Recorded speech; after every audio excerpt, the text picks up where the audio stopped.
ونعوذ بالله من شرور أنفسنا ومن سيئات أعمالنا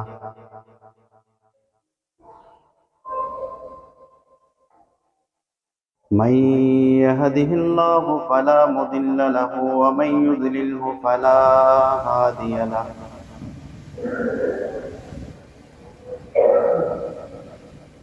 وأشهد أن لا إله إلا الله وحده لا شريك له وأشهد أن محمدا عبده ورسوله يا أيها الذين آمنوا اتقوا الله حق تقاته ولا تموتن إلا وأنتم مسلمون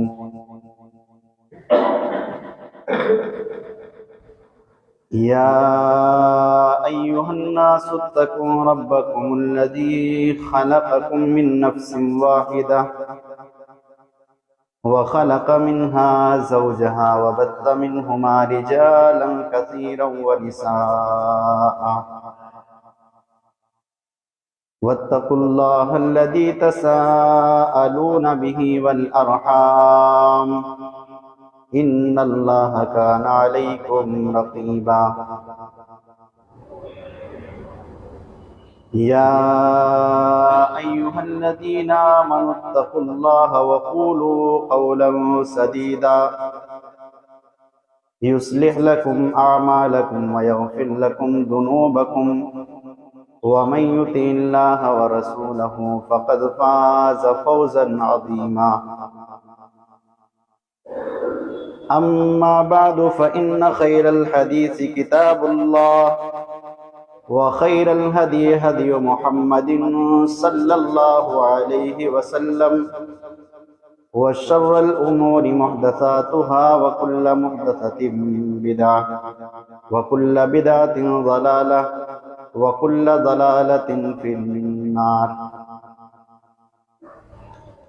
فاعوذ بالله السميع العليم من الشيطان الرجيم بسم الله الرحمن الرحيم وما ينطق عن الهوى إن هو إلا وحي يوحى رب اشرح لي صدري ويسر لي أمري واحلل عقدة من لساني يفقهوا قولي سبحانك لا علم لنا إلا ما علمتنا إنك أنت العليم الحكيم رب زدني علما اللهم رب زدني علما آمين برادران اسلام، بزرگوں، دوستو، عزیزان ملت اسلامیہ، پردے میں رہنے والی پیاری مائیں اور بہنیں، عزیز بچوں و حاضرین سید الایام، اللہ رب العالمین کی تعریف، کبریائی و بڑائی، بزرگی و برتری، ہر قسم کی حمد و ثنا اللہ رب العالمین کے لیے لائق و زیبا ہے۔ وہی رازق ہے، وہی مالک ہے، وہی مالک حقیقی ہے، وہی الہ ہے، اور اس کے علاوہ کوئی معبود حقیقی نہیں۔ وہی مالک یوم الدین بھی ہے، اور وہی تمام تعریف کا مستحق بھی ہے، جو کہ اللہ رب العالمین نے خود ہی قرآن مجید کے اندر فرمایا الحمدللہ رب العالمین۔ بعدہ درود و سلام نازل ہو نبی آخر الزمان، خاتم النبیین، سید المرسلین، صاحب حوض کوثر، شافع روز جزا، رحمت للعالمین، جناب محمد الرسول اللہ صلی اللہ علیہ وسلم۔ معزز حضرات، خطبہ مسنونہ کے بعد سورہ نجم کی دو چھوٹی آیت کریمہ پڑھی گئی ہے۔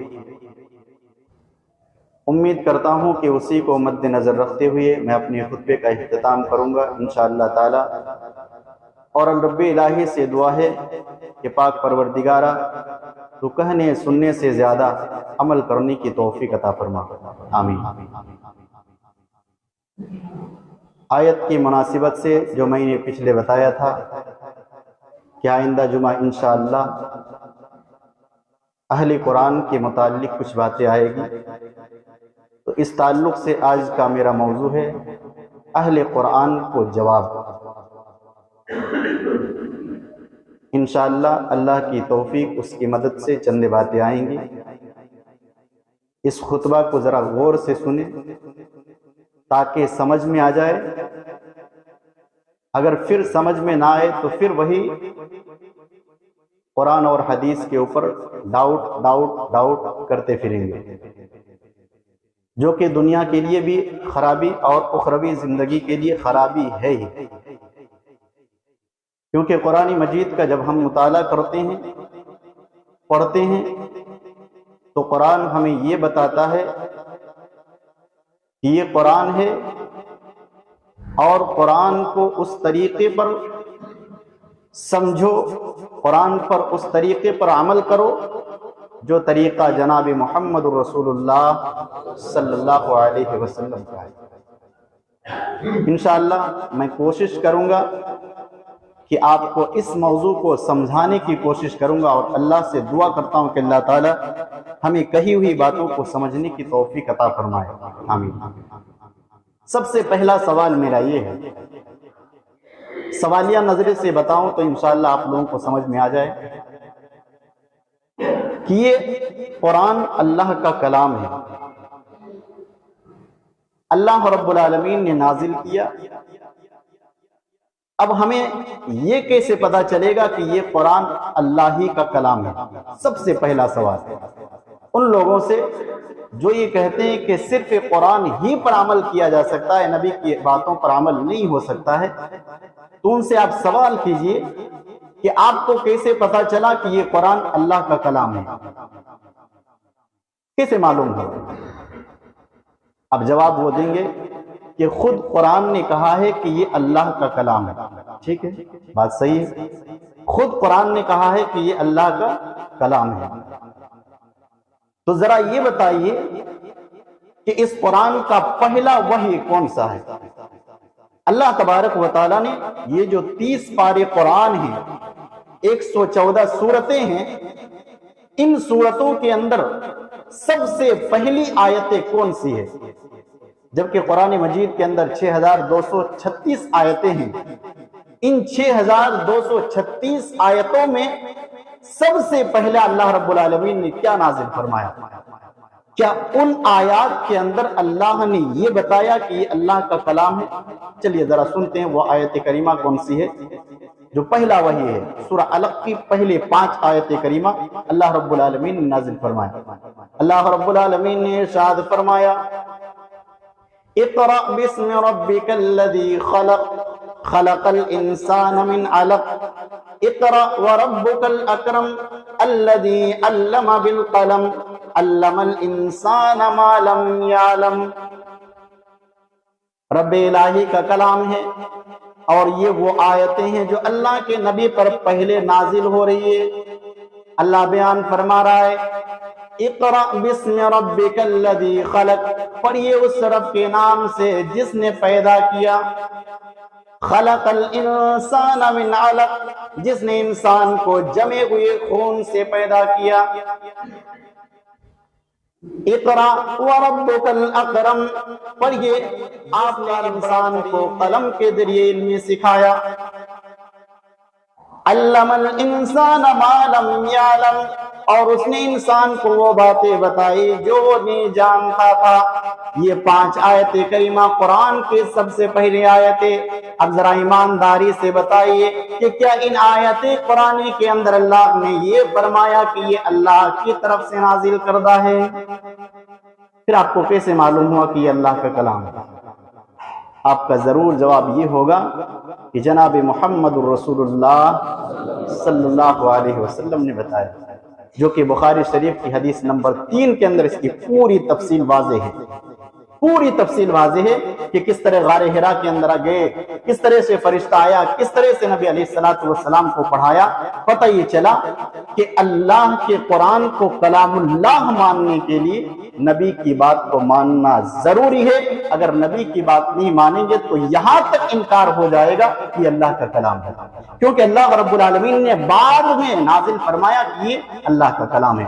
شروع کی آیات کے اندر کہیں پہ بھی اس بات کا ذکر نہیں ملتا یہ اللہ کا کلام ہے۔ گویا کہ کلام اللہ کو ماننے کے لیے ہمیں رسول اللہ کو ماننا پڑے گا، سمجھے؟ اب آگے چلتے ہیں۔ ایک آیت کریمہ سورۃ الکہف کی آیت نمبر 26 اس کو لے کر کے اعتراض کرتے ہیں۔ کیا ہے وہ آیت؟ اللہ رب العالمین نے ارشاد فرمایا وَلَا يُشْرِكُ فِي حُكْمِهِ أَحَدًا۔ اس آیت کو ذرا دھیان سے سنیں اور اس کا جواب بھی سنیں۔ اللہ رب العالمین نے ارشاد فرمایا وَلَا يُشْرِكُ فِي حُكْمِهِ أَحَدًا، اللہ کے فیصلے میں کوئی شریک نہیں ہو سکتا ہے۔ قرآنی آیت ہے۔ جب اللہ نے فیصلہ کر دیا، اعتراض کیا ہوتا ہے؟ اللہ تبارک و تعالیٰ نے یہ اعلان کر دیا اللہ کے فیصلے میں کوئی شریک نہیں ہو سکتا ہے، پھر ہم رسول اللہ کے فیصلے کو کیوں مانیں؟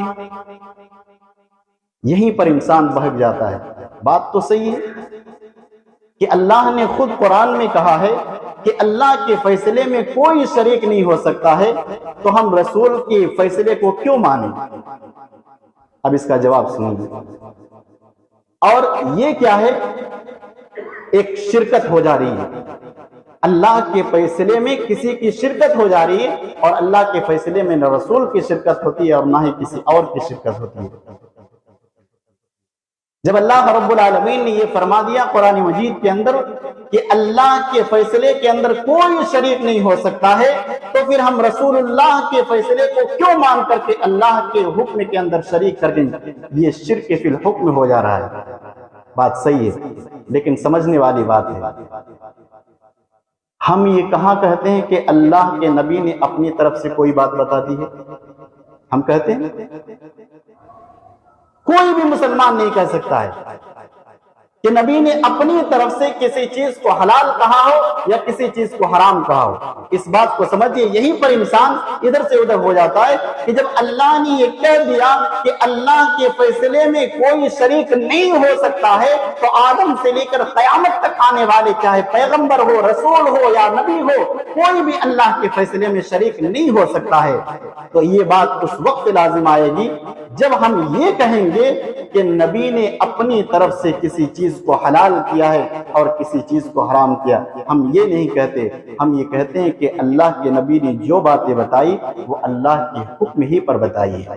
دلیل قرآن مجید سورہ نجم آیت نمبر 3 اور 4 3 اور 4 کے اندر اللہ رب العالمین نے ارشاد فرمایا وَمَا يَنْطِقُ عَنِ الْهَوَىٰ إِنْ هُوَ إِلَّا وَحْيٌ يُوحَىٰ۔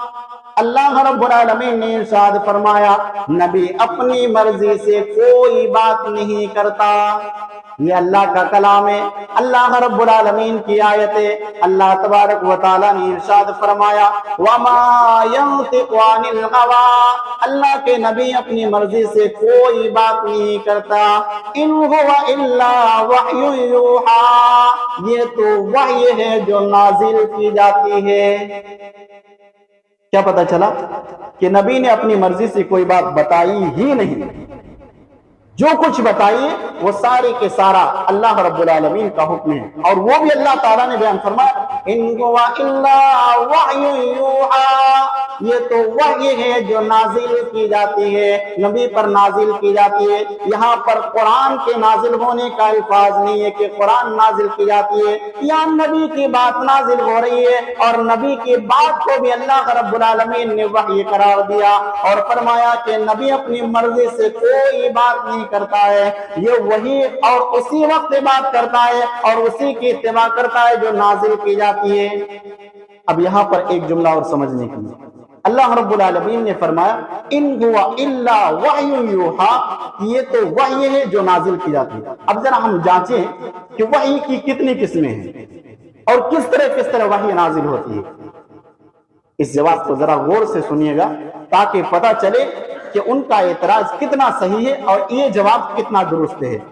اب یہاں پر اللہ رب العالمین نے فرمایا کہ وحی ہے جو نازل کی جاتی ہے۔ اب ہم پرکھیں گے، جانچیں گے کہ وحی کی کتنی قسمیں۔ چلیے سورہ شورى آیت نمبر 51 کے اندر اللہ رب العالمین نے ارشاد فرمایا وَمَا كَانَ لِبَشَرٍ أَن يُكَلِّمَهُ اللَّهُ إِلَّا وَحْيًا أَوْ مِن وَرَاءِ حِجَابٍ أَوْ يُرْسِلَ رَسُولًا۔ اللہ تبارک و تعالیٰ نے ارشاد فرمایا وَمَا كَانَ لِبَشَرٍ أَن يُكَلِّمَهُ اللَّهُ، اللہ رب العالمین کا شان یہ نہیں ہے کہ وہ ڈائریکٹ کسی انسان سے بات کرے۔ اب اللہ نے صاف اعلان کر دیا کہ ڈائریکٹ کسی انسان سے اللہ بات نہیں کرتا، پھر اس کی کیفیت کیا ہوگی، اس کی حالت کیا ہوگی؟ اللہ بیان فرما رہا ہے الا وحیا، سوائے وحی کے ذریعے، او من وراء حجاب، یا پردے کے پیچھے سے، او یرسل رسولا، یا اللہ رب العالمین ایک فرشتہ بھیج دے، اللہ تبارک و تعالی فرشتہ بھیج دے، فیوحی بإذنہ ما یشاء، اور وہ اللہ کے حکم پر وہ وحی نازل فرمائے۔ اس آیت کریمہ کے اندر وحی کی 3 قسمیں ہو گئی۔ پہلا وحی، اور یہ وحی اللہ نے فرمایا الا وحیا، وحی کے ذریعے، اور یہ وحی الہام ہوتا ہے، اللہ رب العالمین دل کے اندر بات ڈال دیتا یا خواب کے ذریعے، پہلا وحی۔ دوسرا اللہ رب العالمین نے ارشاد فرمایا او من وراء حجاب، یا پردے کے پیچھے سے، جیسا کہ اللہ تبارک و تعالیٰ نے حضرت موسیٰ علیہ السلام سے کوہ طور کے اندر پردے کے پیچھے سے بات کیا، دوسری قسم کو وحی۔ او یرسل رسولا، اللہ رب العالمین بیان فرما رہا ہے، پھر اللہ تبارک و تعالیٰ تیسری وحی کی کیفیت بیان فرما رہا ہے، یا فرشتے کو بھیج کر وحی نازل کرتا۔ 3 قسمیں ہو گئی۔ اب ذرا قرآن کو ہم پرکھتے ہیں کہ قرآن کتنی قسم کی وحی پر نازل ہوا ہے، یہ بھی جاننا بہت ضروری ہے۔ یہ قرآن کتنی قسم کی وحی پر نازل ہوا ہے؟ سورہ شورى آیت نمبر 192، 193 اور 194 کے اندر اللہ رب العالمین نے ارشاد فرمایا انہ لتنزیل رب العالمین نزل بہ الروح الامین علی قلبک۔ اللہ رب العالمین نے ارشاد فرمایا یہ قرآن اللہ رب العالمین کی طرف سے نازل کردہ ہے۔ اب یہاں پر اللہ نے فرمایا کہ یہ قرآن اللہ کا کلام ہے، پہلے وحی کے اندر نہیں ہے۔ اللہ رب العالمین نے ارشاد فرمایا کہ تنزیل من رب العالمین، یہ قرآن اللہ رب العالمین کی طرف سے نازل کردہ ہے۔ نزل بہ الروح الامین، جس کو جبرائیل امین کے ذریعے سے علی قلبک، اے نبی آپ کے دل پر اتارا گیا۔ قرآن نے بتا دیا۔ ہم نے قرآن سے پوچھا کیا کہ بتائیے کہ قرآن کتنے وحی پر نازل ہوا ہے؟ قرآن نے فرمایا نزل بہ الروح الامین، اللہ رب العالمین نے اس قرآن کو جبرائیل امین کے ذریعے سے نازل فرمایا۔ اب یہاں وحی کی 3 قسمیں اس آیت کریمہ کے اندر بیان ہوا ہے، اور اس آیت کریمہ کے اندر اللہ رب العالمین نے ایک قسم بیان کیا، اور وہ کون سی قسمیں؟ تیسری قسمیں اللہ نے فرمایا کہ او یرسل رسولا، یا تو ہم کسی فرشتہ کو بھیج کر کے وحی نازل کرتے ہیں، اور اس آیت کریمہ کے اندر ہے کہ جبرائیل امین آتے اور اللہ کے نبی علیہ السلام پر وحی نازل فرماتے۔ باقی 2 قسم کی وحی، یہ وحی ہے جو حدیث کہلاتی ہے۔ بات سمجھ میں آ گئی؟ بات سمجھ میں آئی کہ نہیں؟ ایک قسم کے طور پر قرآن نازل ہوا، جو فرشتہ قرآن لے کر آتا تھا نبی کو پڑھا دیتا تھا، اور دوسری 2 اور قسمیں جو قرآن ہی کے اندر بیان ہوا ہے کہ پردے کے پیچھے سے بات کرنا یا دل کے اندر الہام ڈال دینا یا خواب کے ذریعے سے بتا دینا، یہ دونوں قسمیں وحی ہے جو ہم کہتے ہیں کہ یہ حدیث ہے، جناب محمد رسول اللہ صلی اللہ علیہ وسلم کا فرمان ہے۔ اب بات سمجھ میں آ گئی کہ اللہ رب العالمین نے اس آیت کریمہ کے اندر یہ فرمایا کہ اللہ کے حکم کے اندر کوئی شریک نہیں ہو سکتا ہے، ہم بالکل یقین مانتے ہیں، لیکن یہ مانتے ہیں کہ یہ حدیث بھی اللہ رب العالمین کی طرف سے ہے، حدیث بھی اللہ رب العالمین کی طرف سے ہے۔ پتہ یہ چلا کہ حکم کے اندر شرکت نہیں ہو رہی ہے۔ فرق اتنا ہے، کتنا فرق ہے کہ قرآن وحی جلی ہے اور حدیث وحی خفی ہے۔ اس بات کو سمجھیے کہ قرآن وحی جلی ہے اور حدیث وحی خفی ہے۔ مطلب یہ ہے کہ قرآن اللہ کا حکم بھی ہے اور اللہ کی بات بھی ہے، اور حدیث اللہ کی بات ہے اور اللہ کا حکم ہے اور رسول اللہ کی بات ہے۔ دونوں حکم اللہ کی طرف سے، حدیث بھی اور قرآن بھی۔ فرق اتنا ہے کہ قرآن اللہ کا حکم ہے اور اللہ کی بات ہے، اور حدیث اللہ کا حکم ہے اور رسول اللہ کی بات ہے۔ بات سمجھ میں آگئی؟ آگے چلتے ہیں، ایک آیت کریمہ اور اعتراض کرتے ہیں۔ سورہ نحل آیت نمبر 89 کے اندر اللہ رب العالمین نے ارشاد فرمایا تبیانا لکل شیء۔ اللہ رب العالمین نے ارشاد فرمایا کہ اللہ تعالیٰ نے ہر چیز کو واضح کر دیا ہے قرآن مجید کے اندر۔ تبیانا لکل شیء، اللہ رب العالمین نے ارشاد فرمایا سورہ نحل کی اس آیت کریمہ کے اندر کہ ہم نے ہر چیز کو واضح کر دیا ہے۔ جب اللہ نے قرآن کے اندر ساری چیزوں کو واضح کر دیا ہے تو حدیث کی کیا ضرورت ہے؟ بات صحیح ہے، اعتراض تو صحیح ہے، یہیں پر انسان بھاگ جاتی ہے۔ اور بات سمجھانے والے جو سمجھتا ہے وہ کہتا ہے صحیح بات ہے، جب اللہ رب العالمین نے فرما دیا کہ قرآن میں ہر چیز کو واضح کر دیا ہے تو پھر حدیث کی کیا ضرورت ہے؟ چلیے اس کے جواب کے لیے میں ایک آیت کریمہ پڑھتا ہوں۔ سورہ جمعہ آیت نمبر 9 کے اندر اللہ رب العالمین نے ارشاد فرمایا یا ایھا الذین آمنوا اذا نودی للصلاۃ من یوم الجمعہ فسعوا الی ذکر اللہ وذروا البیع۔ اللہ رب العالمین نے ارشاد فرمایا اے مومنو، جب جمعہ کے لیے پکارا جائے تو تم دوڑتے ہوئے جمعہ اللہ رب العالمین کے ذکر کی طرف آ جاؤ۔ سورہ جمعہ کی یہ آیت کریمہ 9 نمبر کی ہے۔ اللہ رب العالمین نے اس آیت کریمہ کے اندر ارشاد فرمایا اے مومنو، جب جمعہ کے لیے پکار آ جائے، جمعہ کے دن پکار آ جائے، می یوم الجمعہ، اور یوم کے مطلب ہوتا ہے دن۔ اللہ رب العالمین نے ارشاد فرمایا جب جمعہ کے دن پکار آ جائے فسعوا الی ذکر اللہ وذروا البیع، تو تم دوڑتے ہوئے اللہ کے ذکر کی طرف آؤ، کاروبار تجارت کو چھوڑ دو۔ اب میرا یہ سوال ہے کہ اللہ رب العالمین نے اس آیت کریمہ کے اندر ارشاد فرمایا تبیانا لکل شیء، ہر چیز کو ہم نے واضح کر دیا ہے۔ اب ذرا مجھے یہ بتائیے، اللہ تبارک و تعالیٰ اس آیت کریمہ کے اندر فرما رہا ہے کہ جب جمعہ کے دن پکارا جائے تو جمعہ کا کون سا وقت پکارا جائے؟ کس وقت پکارا جائے؟ جبکہ ایک دن ہوتا ہے سورج نکلنے کے بعد سے لے کر کے سورج ڈوبنے تک، سورج نکلنے کے بعد سے لے کر کے سورج غروب ہونے تک یہ پورا کا پورا دن جمعہ ہے، اور اللہ نے فرمایا جب جمعہ کے لیے پکارا جائے تو کس وقت پکارا جائے؟ میرا پہلا سوال ہے، قرآن سے دکھائیے کہیں پر ہے۔ آگے اور چیز، جمعہ کے لیے کس نماز کے لیے پکارا جائے؟ اللہ نے اس آیت کریمہ کے اندر نہیں فرمایا کہ جمعہ کی نماز کے لیے، کس نماز کے لیے پکارا جائے؟ چلیے ایک اور سوال اسی میں سے کہ کن الفاظ کے ذریعے پکارا جائے؟ کن الفاظ کے؟ اللہ نے کہا اذا نودی للصلاۃ، نودیا، جب پکارا جائے تو کن الفاظ کے ذریعے سے پکارا جائے؟ کس نماز کے لیے پکارا جائے؟ کس وقت پکارا جائے؟ کن الفاظ کے ساتھ پکارا جائے؟ یہ کہیں پہ بھی قرآن مجید کے اندر اس کی وضاحت ہے ہی نہیں۔ اس کو سمجھنے کے لیے کہاں جانا پڑے گا؟ فرمان نبی جناب محمد رسول اللہ صلی اللہ علیہ وسلم کی طرف، کیونکہ نبی نے فرمایا کہ جمعہ کے لیے کس وقت پکارا جائے، جمعہ کے دن کس نماز کے لیے پکارا جائے، کن الفاظ کے ذریعے پکارا جائے، یہ ساری کی ساری وضاحت کہاں ملے گی؟ حدیث مبارکہ کے اندر۔ ایک آیت کریمہ ہوگی۔ دوسرا آیت کریمہ سورہ بقرہ آیت نمبر 187 نمبر کی آیت ہے۔ اللہ رب العالمین نے ارشاد فرمایا کلوا واشربوا حتی یتبین لکم الخیط الابیض من الخیط الاسود من الفجر،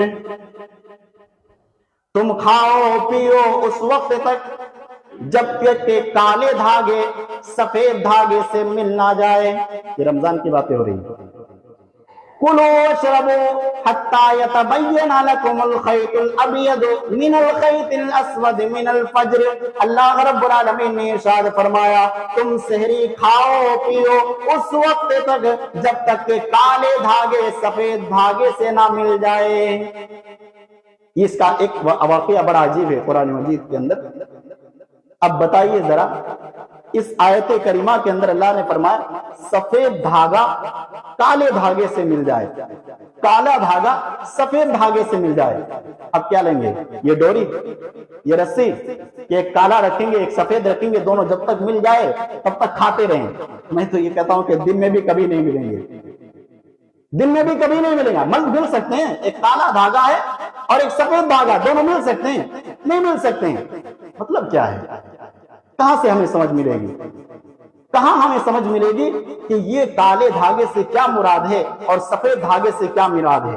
بخاری شریف اٹھائیے، حدیث نمبر 5410 نمبر کی حدیث، راوی حدیث حضرت عبداللہ بن عمر رضی اللہ تعالیٰ عنہ بیان فرماتے ہیں ایک صحابی رسول نبی علیہ الصلوۃ والسلام کے دربار میں حاضر ہوا اور کہنے لگا اے اللہ کے نبی علیہ الصلوۃ والسلام، اللہ رب العالمین نے ارشاد فرمایا کلوا واشربوا حتی یتبین لکم الخیط الابیض من الخیط الاسود من الفجر، اللہ رب العالمین نے ارشاد فرمایا کہ سفید دھاگا کالے دھاگے سے جب تک نہ مل جائے تب تک تم کھاؤ پیو۔ اللہ کے نبی رات میں سویا تھا، دو دھاگا لے کر کے سویا ہوں، دیکھ رہا ہوں اٹھ کے، دیکھ رہا ہوں اٹھ کے، مل ہی نہیں رہا، دونوں دھاگے مل نہیں رہے۔ اللہ کے نبی اللہ کے نبی علیہ السلام مجھے وضاحت کر دیجئے کہ کیا سفید دھاگے اور کالے دھاگے سے مراد کیا دھاگا ہے، خیط کیا دھاگا ہے؟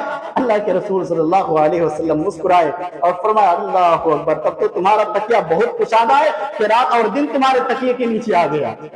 اللہ کے نبی علیہ السلام نے اس کی وضاحت فرمائی اے میرے صحابی، اللہ تبارک و تعالیٰ نے فرمایا کلوا واشربوا حتی یتبین لکم الخیط الابیض من الخیط الاسود من الفجر، یہاں سفید دھاگا کالے دھاگا رات کی اندھیری ہے اور سفید دھاگا دن کا اجالا ہے، یعنی رات ختم ہونے لگے اور صبح آنے لگے تب تک تم کھاؤ پیو، اور اس وقت تم کھاؤ پیو، پھر اس کے بعد جب سفید دھاگا یعنی رات ختم ہو جائے اور دن آنے لگے تو اللہ رب العالمین بیان فرما رہا ہے تم روزے کی حالت میں ہو جاؤ۔ پتہ یہ چلا کہ اللہ رب العالمین نے اس آیت کریمہ کے اندر جو فرمایا کہ تبیانا لکل شیء، کہ ہم نے قرآن کے اندر ہر چیز واضح کر دیا ہے، پتہ یہ چلا کہ اس سے مراد اللہ رب العالمین کا قرآن بھی ہے اور جناب محمد رسول اللہ صلی اللہ علیہ وسلم کا فرمان بھی ہے، کیونکہ ان دونوں کے بغیر دین کو سمجھ ہی نہیں سکتے۔ آخر میں عاجزی و انکساری کرتا ہوں بھائیوں، جو یہ کہتے ہیں کہ دیکھو قرآن ہے اللہ کا کلام ہے، اس کے ساتھ کسی کو ملا نہیں سکتے، میں یہ کہتا ہوں کہ ایک بھی عمل اگر صرف قرآن سے کیا جائے تو نہیں کر سکتے، کیونکہ قرآن حکم ہے اور اس کا تفسیر جناب محمد رسول اللہ صلی اللہ علیہ وسلم کا فرمان ہے۔ اصل بات یہ نہیں ہے، اصل بات یہ ہے کہ وہ لوگ بھی حدیث مانتے ہیں لیکن کچھ حدیثوں پر اعتراض کرتے ہیں اور ان چیزوں کو نہیں مانتے۔ انشاءاللہ اس کی وضاحت اگلے جمعہ انشاءاللہ کریں گے کہ کس حدیث پر انہیں اعتراض ہے اور ڈاؤٹ ہے، اور ان ڈاؤٹ کو بھی انشاءاللہ کلیئر کریں گے۔ اللہ رب العالمین سے دعا ہے الہ العالمین ہم تمام مسلمانوں کو قرآن اور حدیث پر چلنے کی توفیق عطا فرما۔